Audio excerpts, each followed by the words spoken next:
Well, hello, my friends. I'm Lady Liz, and today I'm going to talk about baking for the holidays.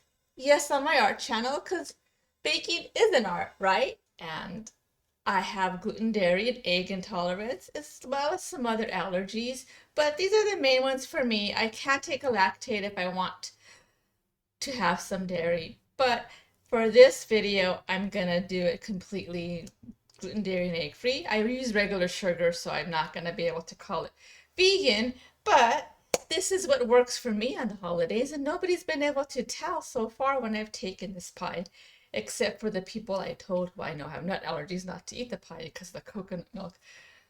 But to start off with, we're going to do a pumpkin pie, and there's no soy in it either. There is corn though, but there's no soy, and it's delicious. I mean, it's creamier, and I've had people say they like it better because it doesn't have that eggy, like flawney texture that they don't like about pumpkin pie, and ended up liking pumpkin pie because of this. So for this, I'm going to give you the best option. We're going to start off with the pie crust. Now, do not use the cup for cup flours. I use this Bobs Red milk in the red bag. Do not use the cup for cup in the blue bag. It will not work for this pie crust. And you need a little bit of xanthan gum, like a teaspoon. I've used cornstarch in the past, and I'm going to do it again today because I just realized this is expired. But that's okay. You know, you get stressed around the holidays, you forget sometimes. Then you use Crisco. I use a butter flavored Crisco. And that's it basically for the pie crust, except for some salt. And I always use a tablespoon of sugar in there to sweeten it up. That's regular sugar. So that's for the pie crust. Alrighty, now let's get things going. So for this, you will need a half a stick of Crisco, which is perfectly awesome because you can cut it in half, and the other half you could use for another pie crust, or put it all in there and double the recipe if you need a pie crust top. But it also works great for your cast iron pan if you have leftovers. You need you need 1 1/3 cup of gluten-free flour, the one I showed you at the beginning. Remember, Bob's Red milk in the red bag, not the one in the blue bag. You need 1/2 teaspoon of salt. Put a teaspoon to a tablespoon of butter, depending on how sweet you want your crust. I just like it to have a little sweetness to it. If you want a savory crust for like pot pie or whatever, you don't have to put it, but I like the way it, it works out. And then xanthan gum. It's about a half a teaspoon xanthan gum. I actually have a little extra in here, so I'm going to have to fix that. So let me get that for you. But anyway, so then xanthan gum. And you're going to need ice water. Now this, how many teaspoons you need, it could be 3 tablespoons or more depending on the moisture in your air at the time. With gluten-free crust, sometimes you want to add a little bit extra. So I use it in a pie, one of these for gluten-free crust, because it just makes life a little bit easier. For me anyway, because gluten-free crust does not behave the same way as a regular pie crust does. And that's very important to know. But for me, I found that Bob's Red milk works the best for me.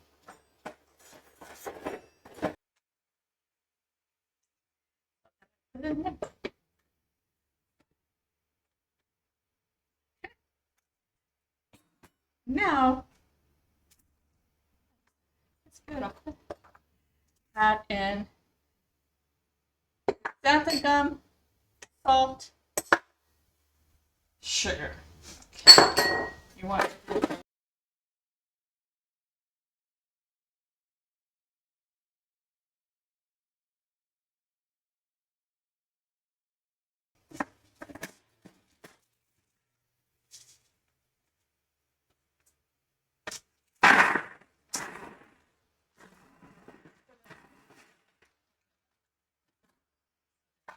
And then you want to put in the cold, make sure everything's cold still, just like you would regular pie crust. Everything works best when it's super cold.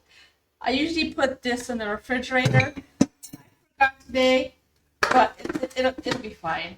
So then you kind of want to, you kind of toast it a little bit to it kind of have like a sand mixture, just like that.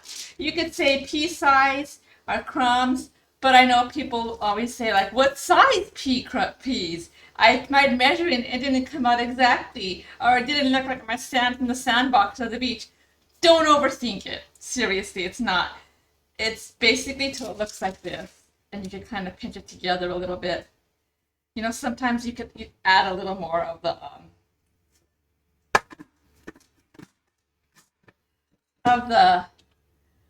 Crisco if you want it, but I wouldn't. I think so. So then you put a couple. Let's try with a couple first. You just want it to come together. So we'll start off with 3. Sometimes the gluten-free crust, you need a little more, and you want it to come together. So now see, then you need a little bit more. Now, I'm just saying this because I know people are going to say, you're doing it wrong, and that's not how you're supposed to do it. But yeah, I'm just letting you know what works for me.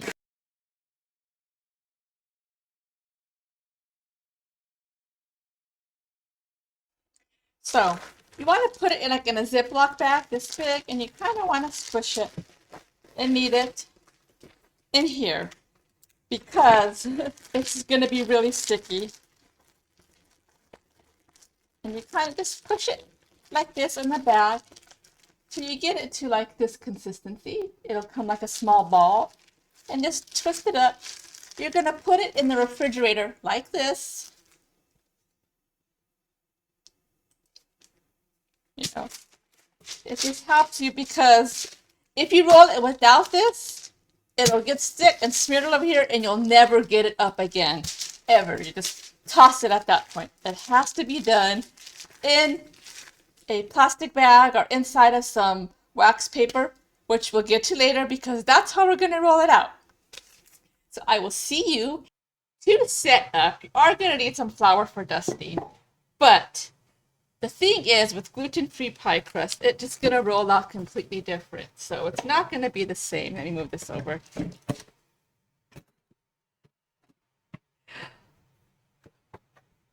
what you're going to do is roll it out between wax paper on the top and on the bottom. It is very, very important. You cannot go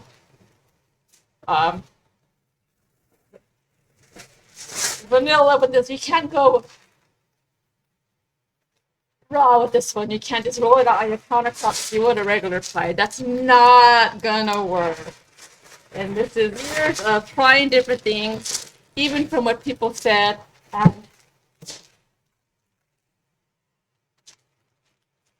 with regular pie crust, it doesn't work. So I still need it a little bit in this bag. Sometimes if it gets a little bit crummy, you could add a little bit more water. But you kind of want to knead it inside the plastic bag.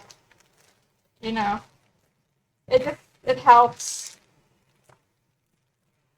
because it's gluten-free. It's not the same as anything else you could even imagine. So now it will be a little bit sticky, but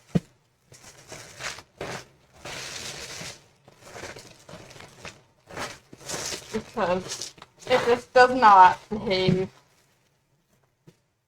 the way. See.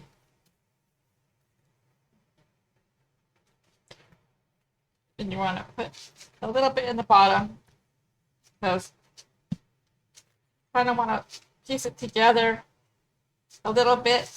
It'll get really sticky to your hands though, so I would recommend just doing everything with the wax paper. Because why give yourself more of a head than you do? And it's not going to come out really perfect like other pie crusts. You kind of have to just maneuver it a little bit, right? And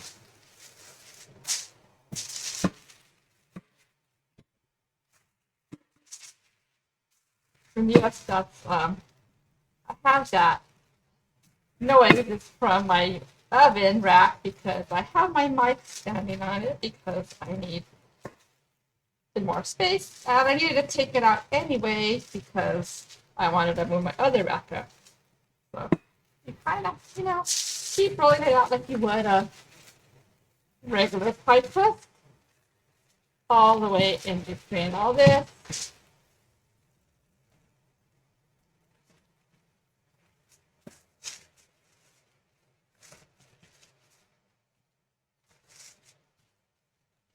And once you have this recipe down pat, it really stays in your head forever. And you could use it for everything. When it doesn't work sometimes and it just doesn't roll out and it just comes out a little bit more crummy, I'll smash it into muffin tins, right? With the little cupcake fillers, and then I'll just make mini pies. Because, when you have this, you kind of have to take what you get with it. It doesn't always work, but you make do with what you can, and it's all about improvising with gluten-free. Okay, so here's the crucial part for doing a gluten-free pie crust. You can't just take it out like they do on Food Network and roll your dough onto the dough and put it in your pie plate. It's not going to work that way. And if you try and you freaked out and it just drove you crazy, here's what you do. You take off the top layer of wax paper. Hold on, wait. And then you have a buttered pie dish. This one's a little bit bigger, so this pie dough is a little bit small for this one, but it'll work, I like the filling the most in it, but this pie crust actually tastes like regular pie crust. But if your pie crust is bigger, just double the recipe. So you put it slowly, so you'll take it and put it upside down after peeling off the top layer of wax paper onto your pie like that. Then you go underneath with wax paper and then you flip it. Okay, and then you snap it down into the pie plate, and then you peel it off. Now, my pie plate's a little bit bigger because my other one I have a space there. But I'm going to show you what you can do to remedy that if this happens, because this happened to me before. You kind of want to just make it. It doesn't have to be on the inside, but you could kind of Frankenstein it, right? So you roll it out and just Frankenstein it, pull it out. And you kind of want to make it smaller in here. So you want to pinch it down. So, it doesn't have to go over the top, But see, when little pieces come off like that, it's rusted. It doesn't matter. You're the only one that's probably going to eat it anyway. That's what I say, get your little pieces. It's going to be a little crumbly. It's gluten-free. It happens. It's not going to be, stretchy like you're using Play-Doh or anything like that, like you would for a normal crust. But just kind of find the little edges that are a little bit, not 100%, together, and just Frankenstein it. And you know what? No one sees it. Even if you take a little bit off the bottom, no one's going to see the bottom. Smash it in, pull it up, and there you have it. So this is, ta-da-da! All right, so I'm going to take this, and in here you want to add, this has no soy in it, so that's pretty awesome. But it has coconut milk, but you could use oat milk too. The Oatly one is really creamy, so that would work. You want something a little more creamy for this. And you use a full can of pumpkin. Make sure it's pure pumpkin. See? Pure pumpkin. I like the Libby's, but they were out of Libby's, so I got this. The Libby's one works the best for me, but it's close to Thanksgiving, and my store has been out for a while though, so I don't know what's happening. So you put that in there, and then we're going to add in 1/4 cup of brown sugar and 2/4 cups of white sugar. It just makes it taste better. It gives it more of a molassesy flavor. But if you want to make it truly vegan, you could put the tabolino sugar and just do 3/4 cups of that. I'm not vegan, but I bake gluten, dairy, and egg-free because of my allergies. This is 3 tablespoons of cornstarch. Now this is instead of using the soy. So you put that in there. And then I like to put in a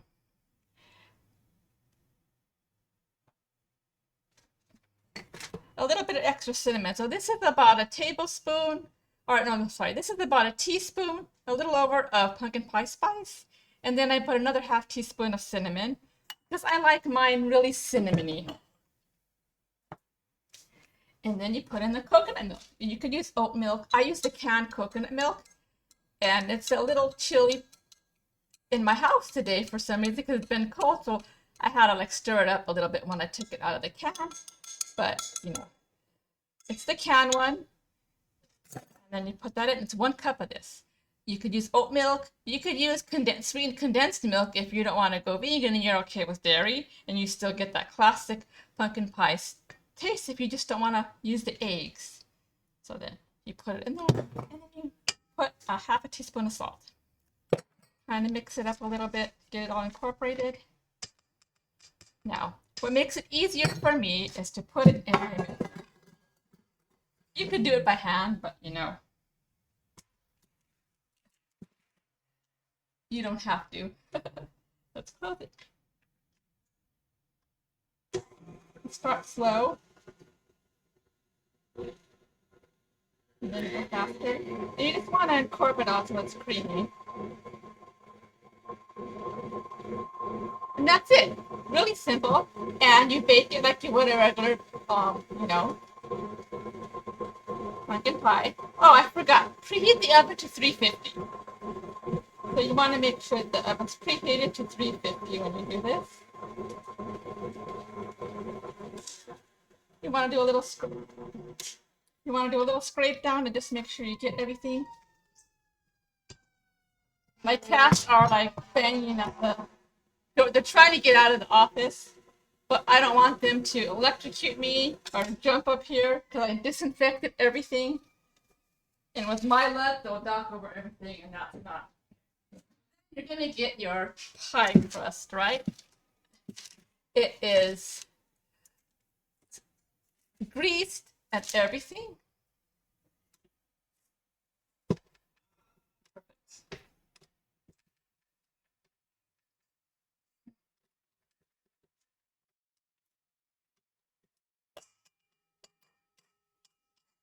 So I'm going to do so. Man, I have a mess to clean up after too. So then you just dump it in here. Sometimes it's a little thicker than normal, depending on your temperature of your house and how cold it is and stuff because of the coconut milk. It may seem a little thicker sometimes, or it may seem a little watery. That's okay. You know. What I like to do too is, if we're not using an egg wash, oh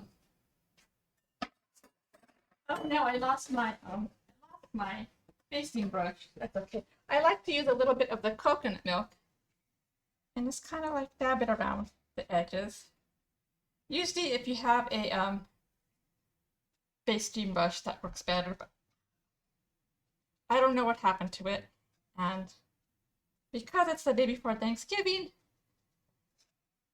oh my gosh, getting to it when there's a bunch of people is a little bit, you know,